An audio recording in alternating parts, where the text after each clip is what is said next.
आप देख रहे हैं नेशनल वॉच, खबरों का खजाना। नमस्कार दोस्तों, देश में इस समय लोकसभा चुनाव 2024 चल रहा है। इस बीच में राजधानी लखनऊ में एक बड़ा घटनाक्रम हुआ। इंडियन ओवरसीज कांग्रेस ने आज एक प्रेस कॉन्फ्रेंस करके कांग्रेस और राहुल गांधी के पक्ष में समर्थन के लिए अपील जारी की है। दोस्तों, इंडियन ओवरसीज कांग्रेस यूएसए के अध्यक्ष मोहिंदर सिंह यहां मौजूद थे। उन्होंने बताया कि 4000 से ज्यादा विभिन्न देशों से एनआरआई इस समय इंडिया में आए हुए हैं और राहुल गांधी और कांग्रेस के फेवर में समर्थन मांग रहे हैं। आज यहां मंच पर भी पंजाब के साथ साथ दक्षिण भारत से भी काफी जगह से यहां पर लोग आए थे जिन्होंने राहुल गांधी को जिताने की अपील की है। दोस्तों, किस तरीके से इनका यह मूड बदला है, क्यों राहुल गांधी का सपोर्ट कर रहे हैं, इसकी भी जानकारी मोहिंदर सिंह ने दी। आइए प्रेस कॉन्फ्रेंस में ले चलते हैं और देखते हैं कि मोहिंदर सिंह क्या कह रहे हैं। Indian overseas Congress USA around 5 महीने पहले हम अपने देश को आए थे। 1 साल पहले हमने शुरू करा था यूएसए में Bharat Jodo Yatra under leadership of Rahul Gandhi ji. Rahul Gandhi ji हमारे पास गए थे 6 दिन के लिए, 30 मई से लेके 4 जून तक। ही स्टार्ट फ्रॉम कैलिफोर्निया से शुरू हुए, 2 दिन कैलिफोर्निया में, 2 दिन वाशिंगटन डीसी में और 2 दिन न्यूयॉर्क में। वो 6 दिन थे हमारे लिए बहुत लकी थे। हमने बहुत नजदीक से अपने फ्यूचर लीडर को देखा, बहुत नजदीक से। 6 दिन हम उनके साथ रहे एज ए प्रेसिडेंट। 6 दिन हमने उनके साथ ब्रेकफास्ट किया, 6 दिन लंच किया और 6 दिन डिनर किया। और मैंने एक उनके अंदर राजनीतिक इंसान कम और संत ज्यादा देखा है। वो मेरे को लगा है वो संत स्वरूप है। आज की 21वीं सदी के जो राजनीति है उसमें वो निवेकला इंसान है। तो मैं पिछले 31 सालों से अमेरिका रह रहा हूं। तो जब उनको मिला, उनके साथ 6 दिन बताए, तो मैंने भी अपना मन बदला और मैं अपने देश की सेवा करने का मन बनाया। और मैं राहुल जी को बोला कि मैं भी आपके साथ अब इंडिया में सेवा करूंगा। उसे पढ़ा के नीचे मैं पिछले 5 महीनों से 12 दिसंबर को मैं इंडिया आया था। तो देश के हर कोने में गया हूँ राहुल गांधी जी की लीडरशिप पे और पूरे देश का माहौल देखा है। तो जो इलेक्शन कुछ हफ्ते पहले शुरू हुई थी, 3 पड़ाव हो चुके हैं, 3 फेज हो चुके हैं, 4 फेज बाकी है। तो उसके पड़ाव के नीचे हम लखनऊ आए हैं आपके पास। लखनऊ वासियों को बेनती करने आए हैं, यूपी वासियों को बेनती करने आए हैं कि आज जो 10 साल पहले हमारे देश के प्रधानमंत्री श्री नरेंद्र मोदी जी गुजरात से एज ए चीफ मिनिस्टर के रूप से बाद प्रधानमंत्री के रूप से दिल्ली आए, वो 10 साल उन्होंने सेवा की देश की। मैं उनका पर्सनली बहुत सत्कार करता हूं। पर आज टाइम है उन 10 सालों का हिसाब हम मांगेंगे, मैं और आप सब मिलके भारतवासी। हम उनसे 10 सालों का हिसाब मांग रहे हैं कि 10 सालों में उन्होंने क्या किया। वो हमारा ध्यान, हमारे देशवासियों का ध्यान दूसरी तरफ लेके जाना चाहते हैं। तो हम उनको मुद्दों पे लाना चाहते हैं। 2014 की इलेक्शन से पहले उन्होंने कुछ बड़े बड़े वादे किए थे, जिसमें मोटे मोटे मैं आपको गिना देता हूं कि मैं सबसे पहले उन्होंने बोला था कि मैं काला धन वापस लेके आऊंगा। कोई काला धन वापस आया? दूसरा उन्होंने बड़ी बात करी थी कि मैं 2 करोड़ नौकरी 1 साल में दूंगा। 2 करोड़ नौकरी 1 साल में, तो 10 साल बड़े 20 करोड़ नौकरी बनती है। तो हम तुम्हारे मीडियम से पूछते हैं कि उन्होंने 20 करोड़ नौकरी दी 10 साल में।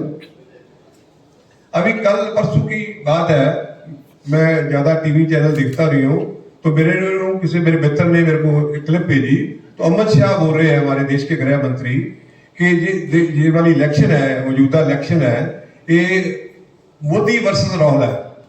मोदी वर्सेस राहुल है। अमित शाह, मैं नहीं बोल रहा, हमारे देश का होम मिनिस्टर बोल रहा था कि मोदी वर्सेस राहुल गांधी। तो उसका जवाब जो हमारे लीडर ने दिया, राहुल जी ने, कि जब मोदी वर्सेस राहुल है तो फिर डिबेट कर लेते हैं। देश के मुद्दे क्या है? तो क्या हमारा प्रधानमंत्री श्री नरेंद्र मोदी जी तैयार है डिबेट करने के लिए? देश के मुद्दों के बहस करने को तैयार है?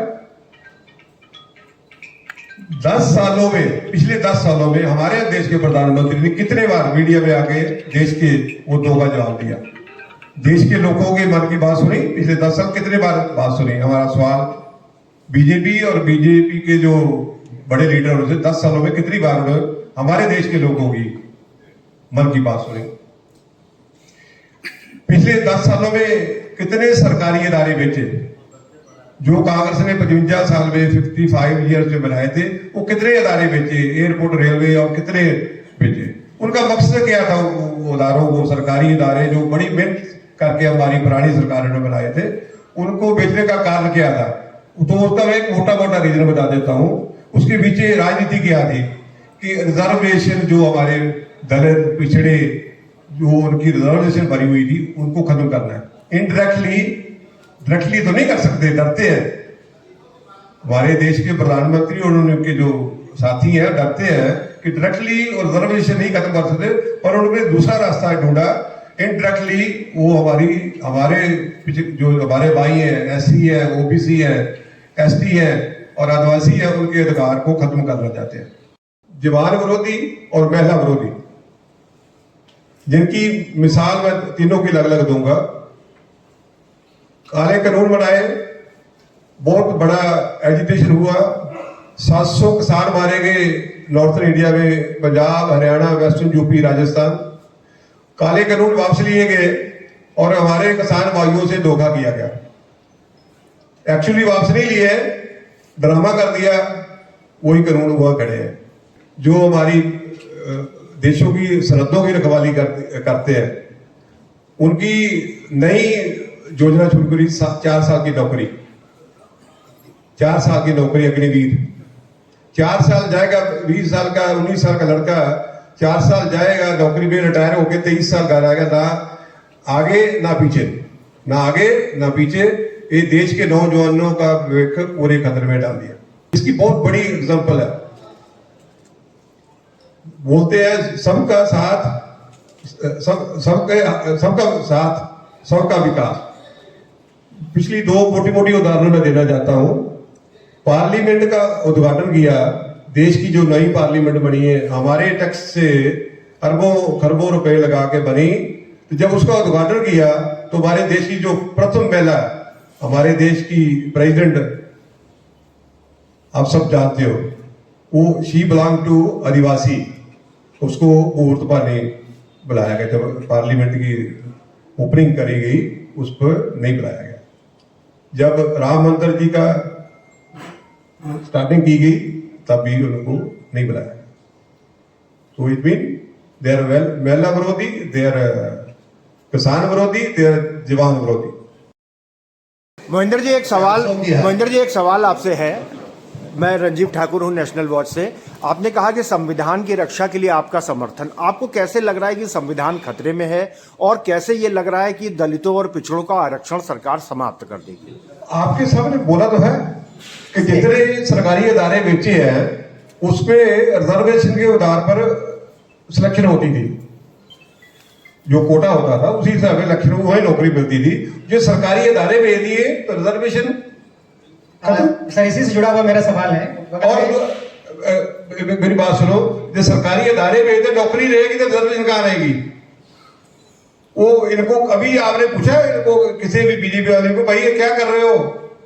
ये तुम्हारे कोई अपनी पर्सनल फैमिली की प्रॉपर्टी थोड़ी जो बेच रहे हो, देश की प्रॉपर्टी, तुम्हारी हमारी प्रॉपर्टी है जो बेच रहे हैं।